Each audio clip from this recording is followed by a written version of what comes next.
लोग को good morning. आज सुबह का क्लास डिस्टर्ब रहा नेट की वजह से। देखिए बाबू, इससे पहले के क्लास में हम आपको जो बताए थे अभी तो थोड़ा स्लो ही चल रहा है आदमी, ताकि आप लोग को धीरे धीरे थोड़ा सा आइडिया हो जाए। तारे की जिंदगी के बारे में समझा दिए थे। पीडीएफ हो गया कि नहीं? पीडीएफ अपलोड हो गया ना? नहीं, तारे की जो लाइफ थी वो सारा लाइफ हम तारे का बता दिए थे कि कोई भी तारा बनने से पहले क्या होता है, वो एक निहारिका रहता है, फिर क्या बनता है, तारा बनता है, फिर वो बनता है लाल दानव, इसके बाद अगर वो छोटा है तो श्वेत वामन, उसके बाद बनेगा काला वामन, और अगर बड़ा है तो बनेगा अभिनव तारा, अभिनव तारा से वो बनेगा न्यूट्रॉन, क्वेसर, पल्सर, इसमें से कुछ, उसके बाद वो बन जाएगा ब्लैक होल। ये तारे की जिंदगी बता दिए थे हम। साथ ही आपको गैलेक्सी और वो भी बता दिए थे। हम लोग की गैलेक्सी का नाम क्या है? कितने लोग बता सकते हैं? हम जिस गैलेक्सी में रहते हैं उसका नाम क्या है?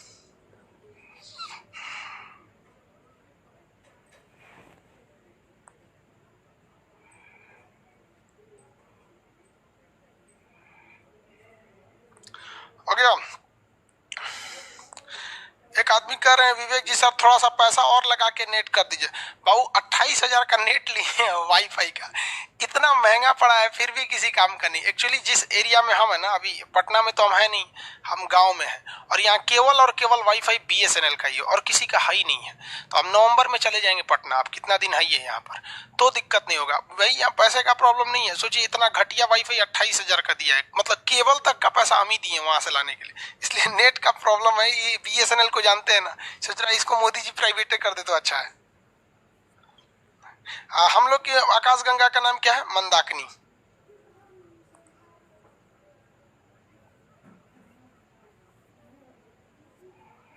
देखिए वो, ये हम लोग रहते हैं मंदाकिनी नामक आकाशगंगा में। अब कुछ आपको आगे बता देते हैं, यहाँ पे ध्यान से देखिए। कितने लोग बता सकते हैं कि हम लोग ये एक क्लस्टर में कितने मंदाकिनी रहते हैं? एक क्लस्टर में कितनी आकाशगंगाएं रहती हैं? आंसर दीजिए फटाफट। एक क्लस्टर में कितनी आकाशगंगाएं रह सकती हैं? एक क्लस्टर में कितनी आकाशगंगाएं रह सकती हैं? आंसर फटाफट। आंसर भाई 1 2 3 4 कितना होता है? जल्दी बताइए। हाँ, 3 रह सकती हैं। 3 रह सकती हैं। हम लोग ये भी आकाशगंगा, ये भी आकाशगंगा, ये भी। हमारी आकाशगंगा का नाम क्या है? मंदाकिनी। मंदाकिनी। इंग्लिश वाले इसे क्या बोलते हैं? सब मिल्की वे। हमसे सबसे करीबी आकाशगंगा का नाम क्या है? देवयानी। देवयानी। और दूसरा सबसे करीबी का नाम है एनजीसी। NGC S33। बस एनजीसी 33 लिख देते हैं यहाँ पर। अब इन तीनों को मिला देते हैं तो क्या बन जाता है भाई? Super cluster. क्या बन जाता है? क्लस्टर का ये या सुपर क्लस्टर। तो हमारी सुपर क्लस्टर में 3-3 आकाशगंगाएं आती हैं। हम जिस आकाशगंगा में रहते हैं उसे हम मंदाकिनी कहते हैं, और हमसे जो सबसे करीबी आकाशगंगा है उसे हम देवयानी कहते हैं। जो हमसे दूसरा सबसे करीबी आकाशगंगा है उसे एनजीसी 33 बोलते हैं। तो ये हमारी सुपर क्लस्टर का पूरा काम हो गया। यहाँ तक तो समझ में आ गया था। आपको ये भी बता दिए थे हम। अब जरा हम थोड़ा आगे भी बता दें, फिर नेक्स्ट जो पढ़ाए थे उसको रिवाइज करा के फिर आगे बढ़ेंगे। ये हमारी आकाशगंगा है। हमारी आकाशगंगा का नाम क्या भैया? मंदाकिनी। हमारी आकाशगंगा का नाम क्या है? मंदाकिनी। इसमें हमसे सबसे करीबी तारा कौन है? सूर्य है। सबसे करीबी तारा सूर्य है। दूसरा सबसे करीबी तारा कौन सा है भाई? प्रोक्सिमा सेंचुरी है। दूसरा सबसे करीबी तारा प्रोक्सिमा सेंचुरी है। तो यहां हम बना दिए प्रोक्सिमा सेंचुरी। लेकिन कहेगा कि सबसे चमकीला तारा कौन सा है? तो वो है आपका साइरस या डॉग स्टार। साइरस या डॉग स्टार। किसी को दिक्कत? और उसके बाद कहेगा कि सबसे ठंडा तारा कौन है? तो ओरियन नेबुला है। क्या है? ओरियन तारा। वो आगे बताएंगे, अभी नहीं। यहां तक में तो समझ में आ गया, यहां तक में कोई दिक्कत नहीं था। अब एक बात बताइए, सूर्य से जो दूरी पर स्थित तारों के समूह हैं, तो ज्यादा दूरी पर है, उन्हें हम तारा मंडल कहते हैं या नक्षत्र कहते हैं? आंसर दीजिए। जो दूरी पर है उनको, क्योंकि पहले दूर वाला पढ़ लेंगे हम। आपको मंदाकिनी बता दिए ना, उसके दूर वाला फिर अंदर आएंगे। जो दूर है उनको क्या कहते हैं? आंसर। जो दूर है उनको क्या कहा जाता है? सूर्य से जो दूरी पर स्थित है उन्हें क्या कहा जाएगा? तारामंडल या नक्षत्र? जल्दी जल्दी बताएंगे। तारामंडल या नक्षत्र? तारामंडल। Very good. क्या कहा जाएगा? तारामंडल। इस तारामंडल तो भाई लोग देखने भी जाते हैं। लोग एक तो नहीं, प्लानिटोरियम रहता है तारामंडल वहां पर, तो तारामंडल आप लोग देखने भी जाते हैं लोग। अब हम थोड़ा सा तारामंडल के बारे में बता दें।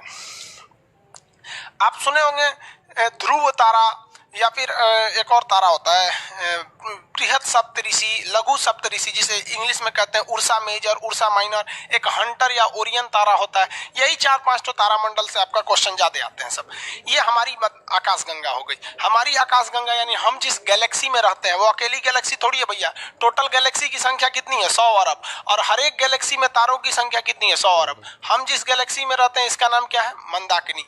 हमारी आकाशगंगा का नाम क्या है? मंदाकिनी। इसका आकार कैसा है? स्पाइरल है। इसका आकार कैसा है? स्पाइरल है। एक क्वेश्चन पूछा था, ध्यान से समझिएगा, आपके पीडीएफ आज डाल दिए हैं।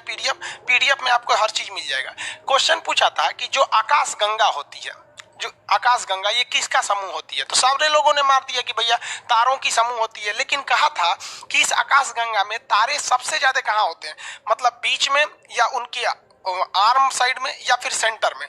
तो किसी भी आकाशगंगा में तारों की जो सबसे ज्यादा संख्या देखी जाती है वो देखी जाती है उसके सेंटर पार्ट में, जिस सेंटर पार्ट को हम लोग बल्ज कहते हैं। बल्ज, बल्ज क्या कहेंगे? बल्ज। इंग्लिश हिंदी दोनों में इसे क्या कहा जाता है? बल्ज कहा जाता है। Centre of galaxy is known as bulge. और बल्ज में तारे की संख्या ज्यादा है। अब एक बात बताओ भैया, कितने लोग हमसे ये बता सकते हैं, उम्मीद करते हैं कि बहुत कम लड़के आज नए होंगे, जो नए होंगे वो तो पिछला क्लास देखे ही होंगे लोग। चलिए देखिए, जो पिछला क्लास तो रिकॉर्डेड में पढ़ा ही रहता है प्रीवियस क्लास में करके। तारा ही तो मरता है तो ससुरा ब्लैक होल बनता है।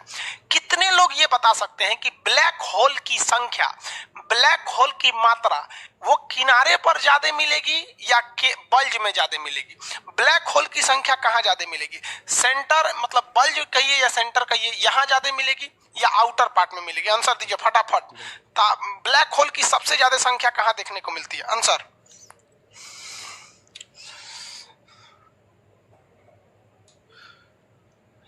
सेंटर में। भाई पॉलिटी का क्लास आज नहीं हुआ था।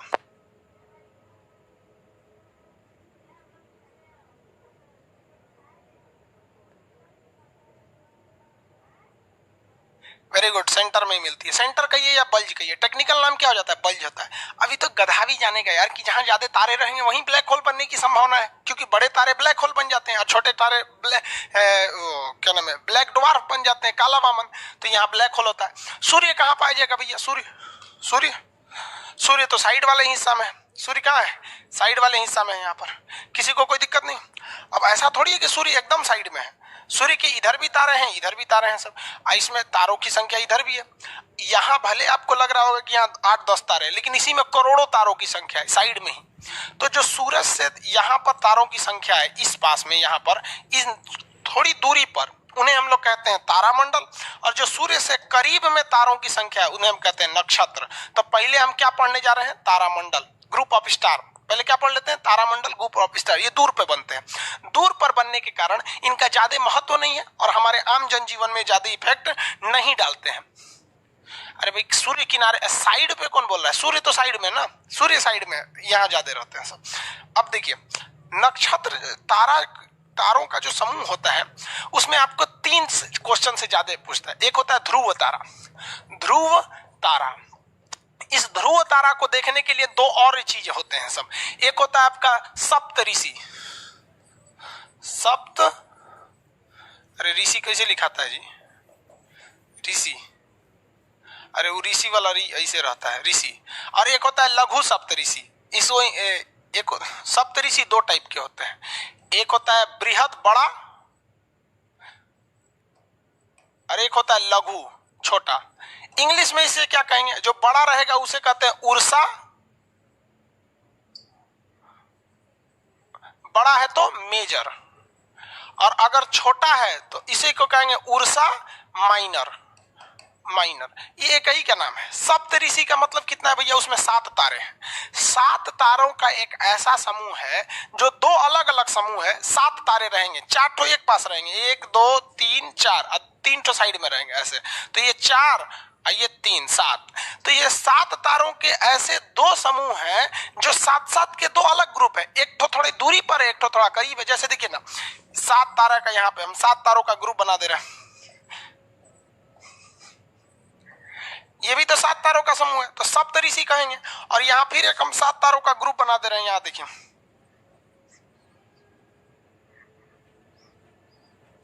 देखिए तो उसमें भी 7 तारा है, 4 3 7, लेकिन उसका साइज थोड़ा छोटा है। साइज छोटा क्यों? ये करीब करीब है। तो जो छोटे साइज के हैं उन्हें कहते हैं लघु सप्तऋषि, इंग्लिश में कहेंगे उर्सा माइनर, और जो बड़ा है उसे क्या कहते हैं? Ursa Major. अगर आपको ये 2 तारे दिख गए तो इन्हीं की मदद से आप ध्रुव तारा देख सकते हैं। इसलिए हमेशा इन 3 तारों के समूह को आप एक साथ याद रखेंगे। ध्रुव तारा, अब इसको इमेज में देखिए, समझ में आएगा आपको। ये हमारा अर्थ है, ये पृथ्वी है। अब पृथ्वी का जो उत्तर साइड है इसी से ऊंचाई पर पाया जाता है आपका ध्रुव तारा। ये पोलर स्टार इसको होता है, पोलरिस बोलते हैं या पोलर स्टार कहते हैं, ये ध्रुव तारा होता है। अब आप बताइए, पृथ्वी तो ऐसे चक्कर लगा रही है, अब इसके ऐसे चक्कर लगाने से क्या इसके पोजीशन में अंतर आएगा? नहीं, ये हमेशा हमें दिखते रहेगा, क्योंकि पृथ्वी किससे चक्कर लगा रही है? इस डायरेक्शन में हमेशा क्या करती रह रही है? चक्कर लगा रही है। इसलिए हमेशा ये हमको अपने नॉर्थ डायरेक्शन में दिखते रहेगा। इसलिए अगर कोई आदमी रास्ता भटक गया है और उसे ये नहीं समझ में आ रहा है कि नॉर्थ, आपको पता है चारों डायरेक्शन में से कोई एक डायरेक्शन मिल जाए और उसमें से भी नॉर्थ मिल जाए तो काम बन जाएगा, क्योंकि जो चुंबक होता है वो नॉर्थ और साउथ में जाता है चुंबक। तो हमको नॉर्थ डायरेक्शन बताने के लिए कौन सा तारा होता है? ध्रुव तारा। ये बहुत चमकता है उत्तर दिशा में। अभी इसको हम दिखाएंगे, अभी समझिए ध्यान से। ये किधर होता है? पृथ्वी के हमेशा उत्तरी ध्रुव पर होता है, दक्षिणी ध्रुव पर नहीं होता है। यानी इस तारे की मदद से सैनिक या फिर समुद्र में चलने वाले नाव वो उत्तर दिशा का क्या कर लेते हैं? पता लगा लेते हैं सब इस डायरेक्शन की मदद से।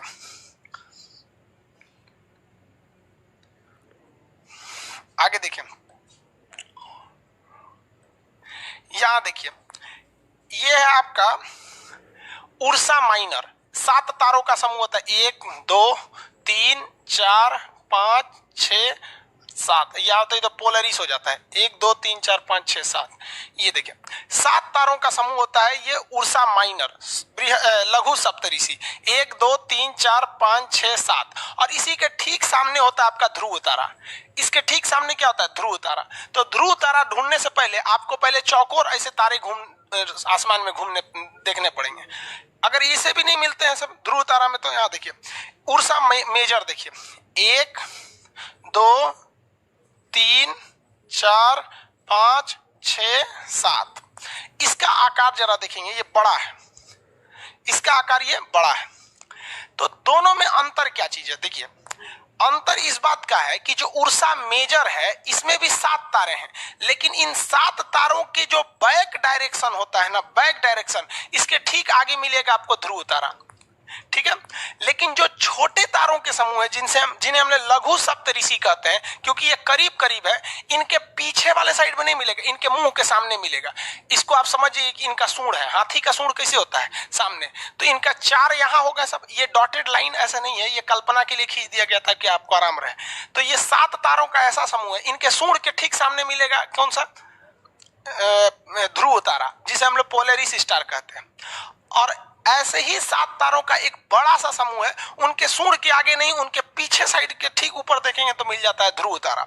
तो पहले ये क्वेश्चन पूछा करता था कि ध्रुव तारा जो होता है वो किस डायरेक्शन में होता है? तो भैया ध्रुव तारा उत्तर डायरेक्शन में होता है। लेकिन अब नहीं पूछता है, अब पूछता है ध्रुव तारा को खोजने के लिए किस तारामंडल की जरूरत होती है? तो तारामंडल क्या होता है? तारों के समूह को कहते हैं तारामंडल। और ये इतने दूर पे होते हैं कि अच्छे से दिखते नहीं है। 7 तारों के समूह को सप्तऋषि कहते हैं। ये बड़े हो जाते हैं तो बृहद सप्तऋषि और छोटे हो जाते हैं तो लघु सप्तऋषि।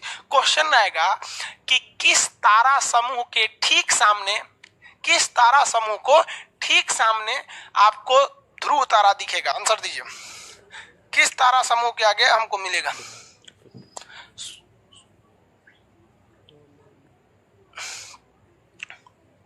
सूरज राज पुरोहित कह रहे हैं कि सर अगर लाइव क्लास मिस हो जाएगा तो रिकॉर्डेड बचा रहेगा। हाँ, बचा रहेगा।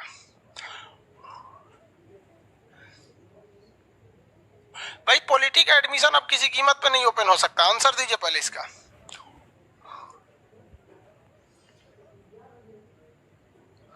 मेजर या माइनर, आप आंसर दीजिए ना भैया, मेजर या माइनर?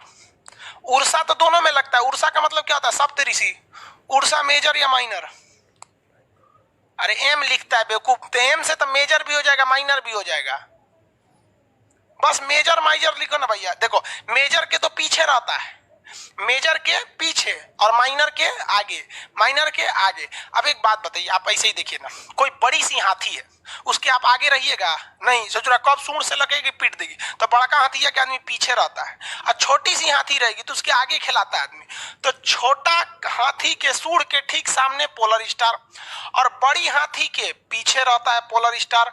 लेकिन अगर कह देगा पोलर स्टार कौन से डायरेक्शन को दर्शाता है, तो भैया पोलर स्टार हमेशा किस डायरेक्शन में रहता है? नॉर्थ डायरेक्शन में। पोलर स्टार हमेशा नॉर्थ डायरेक्शन में रहता है। ये समझ में आ रहा है आपको? लिखे तो वो कहां गया?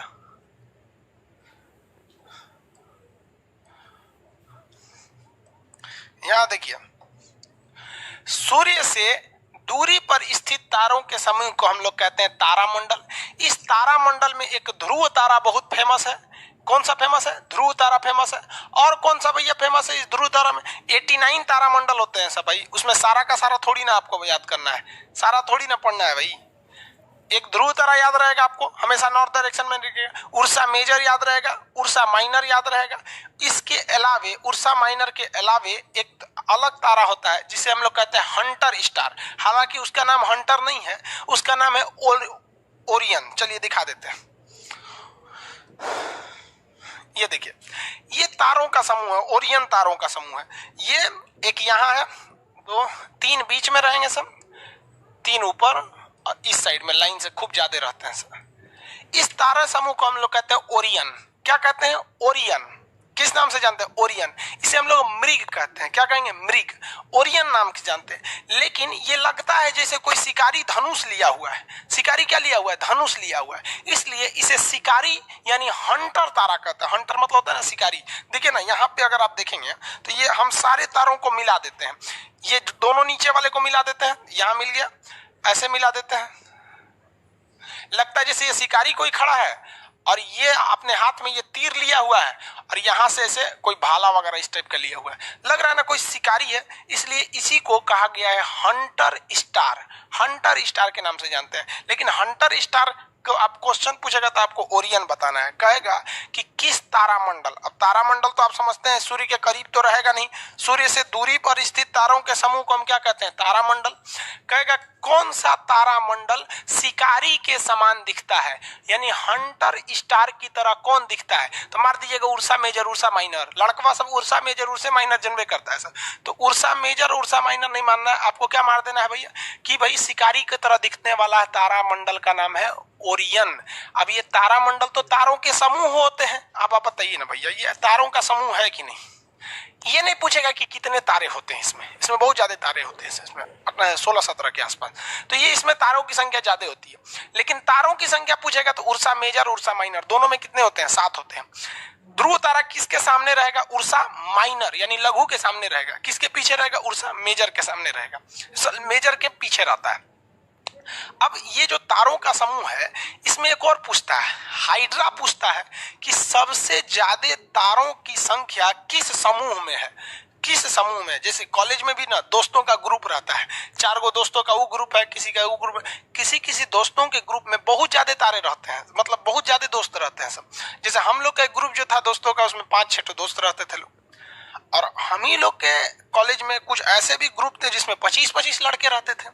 तो वैसे ही तारों के ग्रुप को तो हम तारामंडल कहते ही हैं।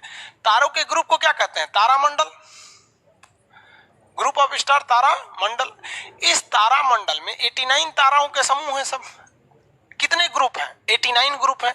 इन सभी ग्रुप को तारामंडल कहते हैं। इसमें आपको एक मिल गया उर्सा मेजर, एक मिल गया उर्सा माइनर, एक मिल गया आपको ओरियन। अब इसमें कहता है कि जैसे उर्सा मेजर में 7 गो तारा, माइनर में भी 7 गो तारा, इसमें सोच रहा 15-16 गो तारा। तो कौन से तारे में सबसे ज्यादा समूह होंगे, मतलब किस ग्रुप में ज्यादा तारे मिलेंगे आपको? तो वो आपको उसमें लगाना है आपको हाइड्रा। हाइड्रा सबसे ज्यादा तारों की संख्या वाला में क्या लगा देंगे भाई? हाइड्रा।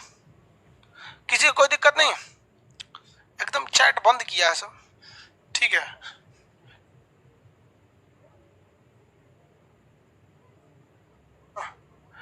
एकदम शांति से एकदम ध्यान लगा के पढ़ रहा है ध्यान लगा के पढ़ भाई। हम ध्यान लगा देता है तो हमको लगता है सो गया सो क्या।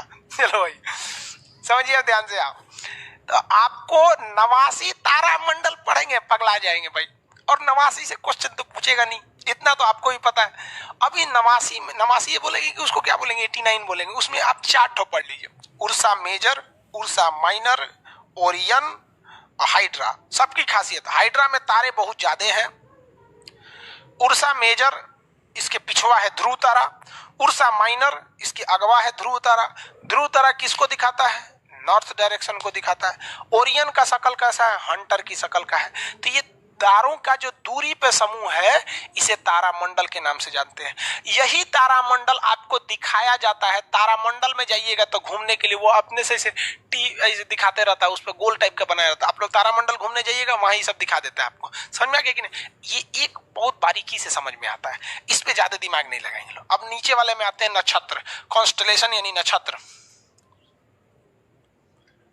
अरे भाई आप कितनी बार कमेंट कर रहे हैं, सूरज राजपुरोहित जी, आपको कमेंट का आदमी जवाब देते रहेगा। जो बैच खत्म हो चुका है उसमें एडमिशन नहीं ले सकते हैं, जो बैच स्टार्ट हो चुका है। जैसे ज्योग्राफी में आप इस हफ्ते ही एडमिशन ले सकते हैं, इसके बाद आप चिल्लाते रह जाएंगे एडमिशन नहीं होगा। यहाँ पर अभी यूट्यूब पर कोई स्पेशल वीडियो बना के नहीं बोले हैं, एक वीडियो के लास्ट में बोल दिए हैं। अब कोई ध्यान दिया होगा तो होगा, नहीं तो नहीं दिया होगा। ऐसा हमको वो नहीं रहता है कि ले लो जितना एडमिशन लेना, ये सब नहीं होता है भाई। जो एडमिशन क्लोज हो चुके हैं, आप कह रहे हैं कि पॉलिटी में ले लीजिए, मैप में ले लीजिए, ये सब नहीं है। और दुकान फंट में सीबीएसई बोर्ड का लग रहा है, देख रहे हो ना राजपुरोहित, वो इटालियन भाषा में लिख रहा है, मतलब इसे खूब करली वाला सीबीएसई बोर्ड वाला। चलिए घुसिया जाता है सीबीएसई। अब हम आते हैं नक्षत्र पे। यही नक्षत्र तो ज्योतिष का डिसाइड करता है, नक्षत्र जरूरी है। आइए नक्षत्र पढ़ा देते हैं। नक्षत्र बड़ी टेढ़ा है भैया पढ़ने वाला। नक्षत्र किसे कहेंगे, सूरज के जो करीब तारों के समूह हैं, सूरज के चारों ओर वैसे तारे जो बहुत ही निकट हैं, इनके समूह को हम तारामंडल ना कह के क्या कहते हैं, नक्षत्र। और जो दूरी पर हैं उन्हें क्या कहते हैं, तारामंडल। नक्षत्र की चर्चा करते हैं तो नक्षत्र सूरज के चारों ओर 360 डिग्री पर है। नक्षत्र कितने डिग्री पर है, 360 डिग्री पर है। कितने डिग्री पे भैया, 360 डिग्री। तो ये हमारे हो गए सूर्य, सूर्य भगवान यहां बना दिए। अब इनके चारों ओर हमको क्या बनाना है, नक्षत्र बनाना है। 360 डिग्री पे कितना डिग्री भाई, 360 डिग्री।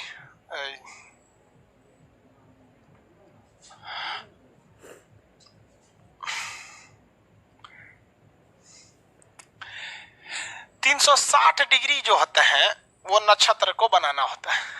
आप में से कितने लोग बताते हैं कि सूरज को 360 डिग्री घूमने में कितना महीना लगेगा, मानी एक चक्कर लगाने में सूर्य को कितना दिन? अरे पृथ्वी एक चक्कर 24 घंटा में मार देती है। मार देती है कि नहीं मार देती है? सुबह से शाम हो जाता है। सूर्य एक चक्कर पूरा करने में यानी एक राउंड मारने में कितना समय लगाता है, कितने डिग्री घूमता है? 12 महीने। कितने महीने घूमते हैं भैया, 12 महीने घूमते हैं। कितने महीने, 12 महीने का चक्कर लगाता है। तो आप बताइए 360 डिग्री जो है ये कितने दिन में घूमते हैं, 12 महीने में। कितने महीने में, 12 महीने। भाग दीजिए कितना आएगा, 12 3 36, 30 डिग्री। 30 डिग्री यानी एक महीने में 30 डिग्री घूमते हैं। तो यहाँ आपको 30 का खंड बनाना पड़ेगा। 12 ठो खंड बना देते हैं। कै गो खंड बना, 4 भाई। खंड गिनिए तो कैट हो गया है, 1 2 3 4 5 6 7 8 हो गया 12। देखिए 1 2 3 4 5 6 7 8 9 10। अरे एक और बांटना पड़ेगा ना इसमें। अब 12 हो गए, ध्यान से देख लेंगे। 12 हो गया, 1 2 3। अरे मिटा के नाम ही लिख देते हैं, सही रहेगा। हाँ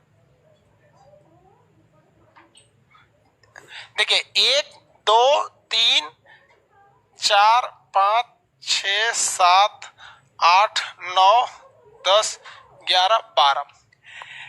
12 जो है ना, ये 12 जो घर है, इस 12 को हम लोग कहते हैं राशि। इस 12 को क्या कहते हैं, राशि।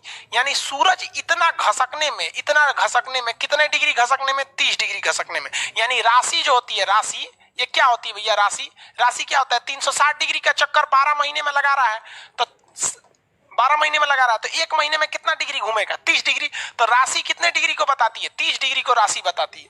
राशि कितने को बताता है? 30 डिग्री। 30 डिग्री घूम गया तो उसी को हम लोग क्या कहते हैं? राशि। इसी को कहते हैं सूर्य का राशिफल। क्या कहते हैं? राशिफल। लेकिन देखिए ये जो राशि है, सूर्य पूरा घूमेगा तब ना राशि को पार करेगा। इस राशि के दौरान इसको बहुत सारे हमको क्या मिलते हैं? नक्षत्र मिलते हैं। क्या मिलते हैं? नक्षत्र मिलते हैं। नक्षत्र की संख्या बताइए तो भैया, नक्षत्र की संख्या बोलिए फटाफट। 27 नक्षत्र कितने होते हैं? 27 नक्षत्र होते हैं। और ये 27 नक्षत्र 360 डिग्री के पे घूमते रहते हैं यहाँ पे सूर्य के साथ 360 डिग्री पर। यानी 360 डिग्री घूमने में 12 महीने लगते हैं। कितने महीने? 12 महीने। तो बताइए यहां देखिए टोटल 27 नक्षत्र हैं और 12 महीने में ये पूरा चक्कर लगा देता है पूरा एक साल में। तो बताइए तो कितना काटेंगे तो कितना आएगा? 2.25 आएगा। अरे 12 दूनी 24 होता है और फिर एक उधर 3 और जोड़ना पड़ेगा तो 2.25 आएगा। यानी हम एक ये बात कह सकते हैं यहां कि ये सूर्य है, फिर से समझिए ये गड़बड़ हो जाएगा नहीं समझेंगे तो। ये सूर्य है, इसके चारों ओर 27 गो नक्षत्र घूमता है। कितना नक्षत्र? 27 नक्षत्र घूमता है सर। नक्षत्र यानी कॉन्स्टेलेशन 27 घूमता है सर। 27 नक्षत्र हैं इनके चारों ओर। और नक्षत्र होते क्या है? तारों के समूह होते हैं जो करीब होते हैं, नक्षत्र होते हैं। अब आप बताइए कि एक राशि में कितने नक्षत्र? एक राशि में 2.25 नक्षत्र होते हैं। एक राशि में कितने नक्षत्र? 2.25 नक्षत्र। मतलब देखिए क्या है, 2.25 का मतलब 2 से ज्यादा। कुछ तारों का समूह यहां होगा, एक ये नक्षत्र हो गया, नक्षत्र मतलब तारों का समूह। एक ये नक्षत्र हो गया 2 और ये 2.25, बाकी तो इधर चला जाएगा। तो आप देखिए एक राशि में कितने नक्षत्र? एक नक्षत्र, 2 नक्षत्र और 2.25। कितना? 2, 2.25। वैसे ही इसमें भी हटाएंगे 2.25। तो हर राशि में कितने नक्षत्र होते हैं? 2.25 नक्षत्र होते हैं। अब कोई लड़का पैदा हुआ, ध्यान दीजिए, अब कोई लड़का पैदा हुआ और वो इस 10वें महीने में पैदा हुआ, मान के चलिए यहाँ 10 इस राशि में पैदा हुआ कोई लड़का, तो उसके राशिफल कौन सी राशि में पैदा हुआ है? तो 10वीं राशि में हुआ है। कौन सी राशि में? 10वीं राशि में। अब राशि पंडित जी लोग देखते हैं, अभी उसको समझाएंगे, पहले ये तो समझिए ना, तो एक के बार में नहीं समझ में आएगा। तो ये 10वीं राशि में है, लेकिन यहाँ ससुरा डिसाइडे नहीं है कि वह इस नक्षत्र में जाएगा कि इस नक्षत्र में जाएगा कि इसमें नक्षत्र में जाएगा। तो एक राशि में कोई व्यक्ति है तो जरूरी नहीं है कि एक राशि में अगर कोई 2 लड़का पैदा हुआ है तो उसका नक्षत्र भी सेम हो। एक ही राशि में पैदा होने वाले लड़के के 2 अलग अलग नक्षत्र हो सकते हैं। रोहिणी एक नक्षत्र है। रोहिणी क्या है? एक नक्षत्र है। कर्क एक नक्षत्र है। मकर एक नक्षत्र है। तो ऐसे करके टोटल कितने नक्षत्र होते हैं? 27 नक्षत्र होते हैं। समझ में आ रहा है कि नहीं आ रहा जी?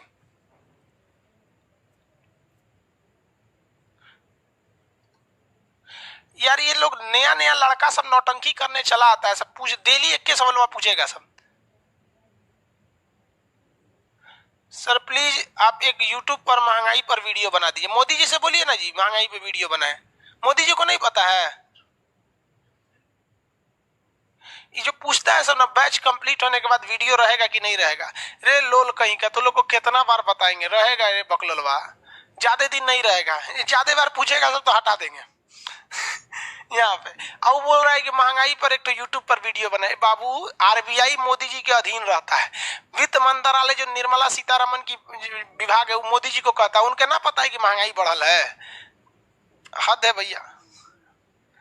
अब यहाँ देखो भैया महंगाई पे वीडियो बनाते, हम महंगाई पे वीडियो बनाएंगे तो सब कहेगा से एंटी नेशनल है। यहाँ पर देश का जनता जाति देख के वोट देता है और नेता से खोजता है विकास। घंटा विकास करेगा, तू विकास के नाम पे वोट दिया है? नहीं दिया है। जाति के नाम पे वोट बटेगा, विकास खोजेगा नेता से। यहां ज्योग्राफी पढ़ भाई। देखिए भाई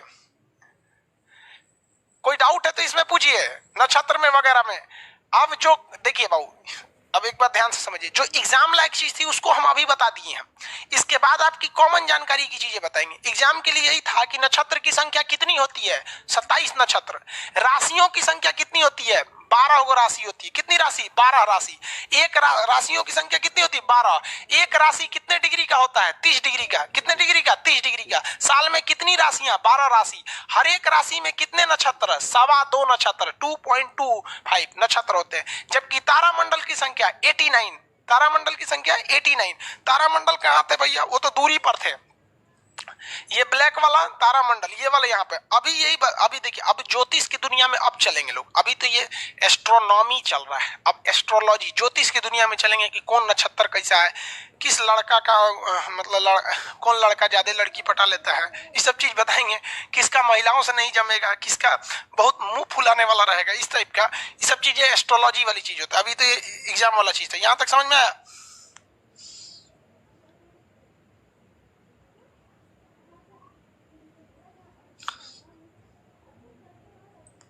आगे बढ़े।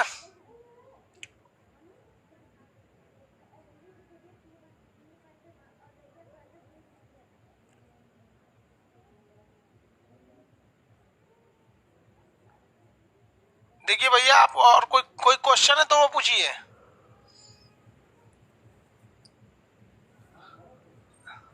राशि 12 89, ये सब समझ में आ गया ना? ज्योतिष वाला देखिए, एक और सर ज्योतिष अभी बात है भाई, ज्योतिष के लिए एक और दिक्कत है ना, उसमें ग्रह भी पढ़ना पड़ेगा।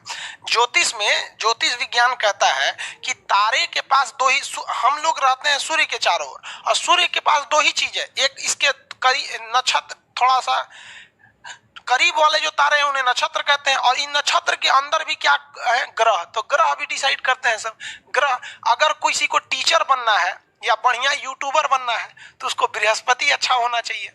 अगर किसी का बृहस्पति ग्रह अच्छा है तो अच्छा टीचर बन जाएगा या यूट्यूब पे खूब कमाल कर देगा। समझा गया कि नहीं? बहुत जल्दी आगे बढ़ जाएगा। और किसी का बृहस्पति खराब है तो न टीचर बन पाएगा न यूट्यूबर बन पाएगा। तो ये सब चीजें ग्रह में भी पढ़ना है। तो लड़का सब ना अभी एग्जाम को छोड़ के ना एकदम नक्षत्र के पीछे पड़ा है, सब कमेंट वही मार रहा है नक्षत्र को ले। आगे बढ़े।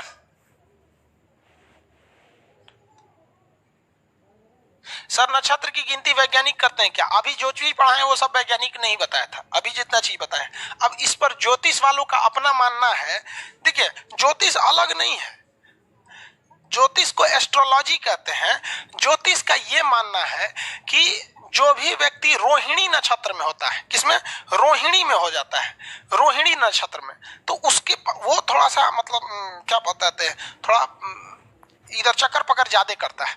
वृषभान में होता है वो अलग हो जाता है। तो ये नक्षत्र अलग अलग होते हैं। सब पहले इतना समझ में आया कि नहीं? पीडीएफ वगैरह डाउनलोड हो गया ना आप लोग का? पीडीएफ डाल दिए हम, 2 घंटे में पहुंचेगा। चलिए, अब कॉन्स्टलेशन इतना है।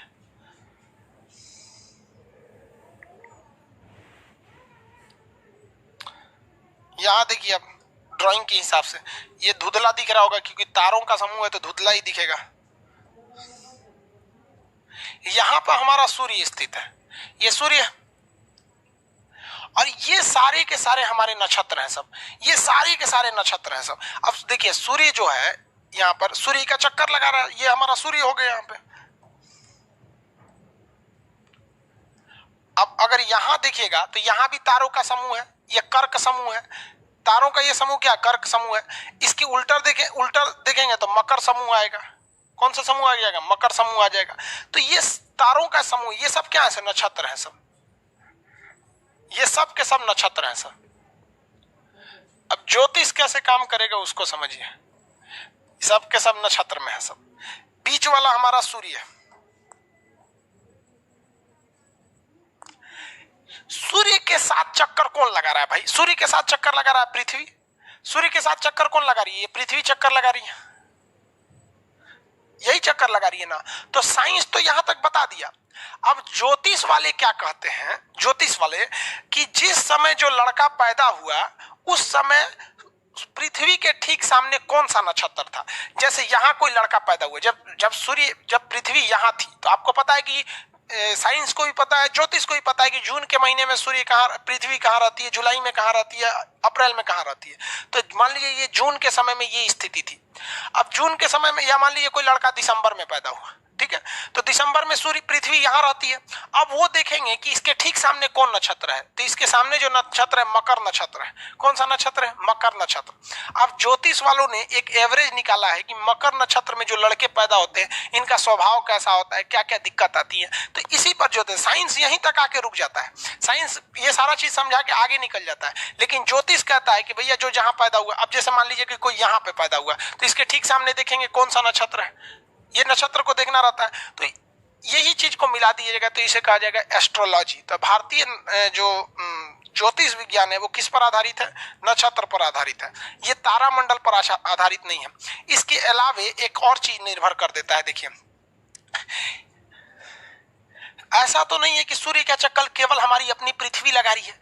हमारे इस सूर्य का चक्कर और भी ग्रह लगा रहे हैं। शनि ग्रह भी लगा रहा है, मंगल ग्रह भी लगा रहा है और ग्रह भी लगा रहे हैं। अभी ग्रह पढ़ाए नहीं इसलिए कंफ्यूज हो जाएंगे आप लोग। मान लिया कि बीच में कोई ग्रह आ गया, शनि ग्रह। कौन ग्रह? शनि ग्रह। अब एक बात बताइए, जब लड़का इस स्थिति में पैदा हुआ है तो उस पर मकर का प्रभाव ज्यादा पड़ेगा कि शनि का प्रभाव पड़ेगा? फिर वो शनि का प्रभाव पड़ जाएगा। शनि ग्रह का क्या पड़ जाता है? प्रभाव पड़ जाता है। तो ये किसी भी ज्योतिष विज्ञान, एस्ट्रोलॉजी पर दो ही चीज का डिपेंड करता है, एक ये नक्षत्र और दूसरा ये आपका ग्रह। नक्षत्र और ग्रह, यही दो चीज पर आपका टोटल ज्योतिष आधारित है।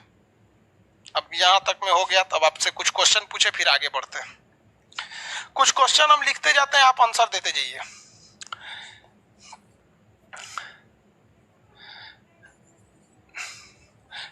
नियरेस्ट गैलेक्सी, सबसे करीबी आकाशगंगा।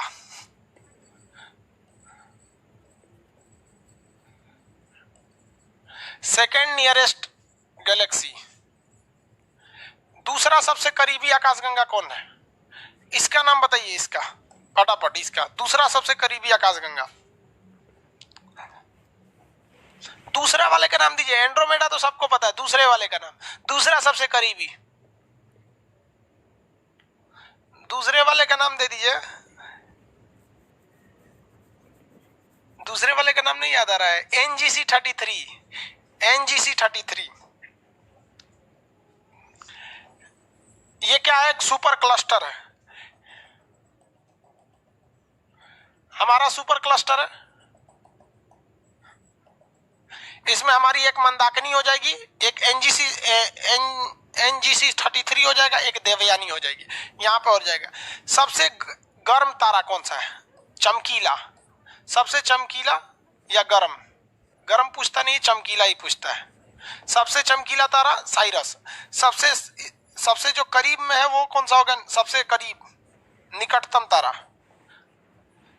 सबसे निकट हमारे सूरज है, और कहेगा कि सूरज से सबसे निकट कौन सा है, तब प्रोक्सिमा सेंचुरी है। सबसे चमकीला कौन सा है? साइरस या डॉग स्टार। साइरस या डॉग स्टार सबसे चमकीला है।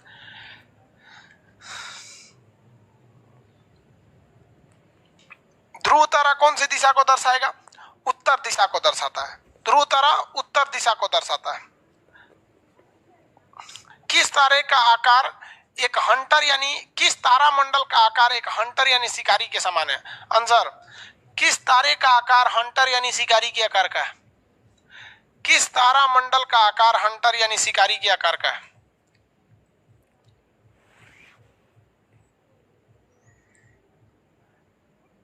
हंटर यानी शिकारी के आकार का भैया? Orion, Orion, very good. Ursa Major कौन बोल रहा है भाई?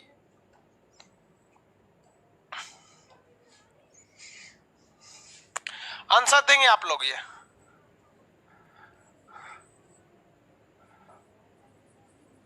पोलर स्टार है। कितने लोग बता सकते हैं? यही देखना है।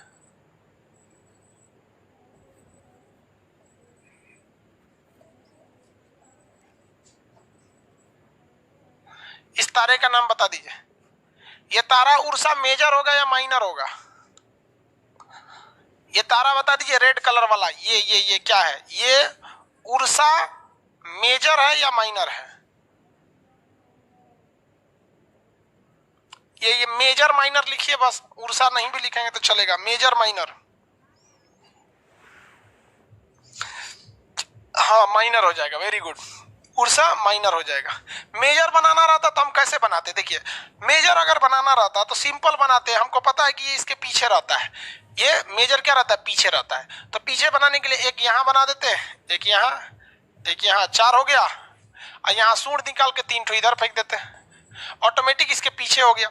जो पीछे है तो जब ध्रुव तारा के पीछे दिखेगा, अगर इसका सूंड उस डायरेक्शन में है तो आप समझ जाएंगे कि ये मेजर वाला है, उर्सा मेजर है।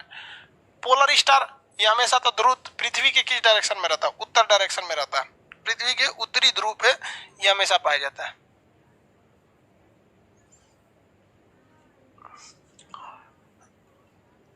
चलिए समझ में आ गया आप लोगों को। पीडीएफ देखिए, आपको जितना बताए हैं ध्यान से समझिए, आपको अब तक 3 टॉपिक बता दिए हैं।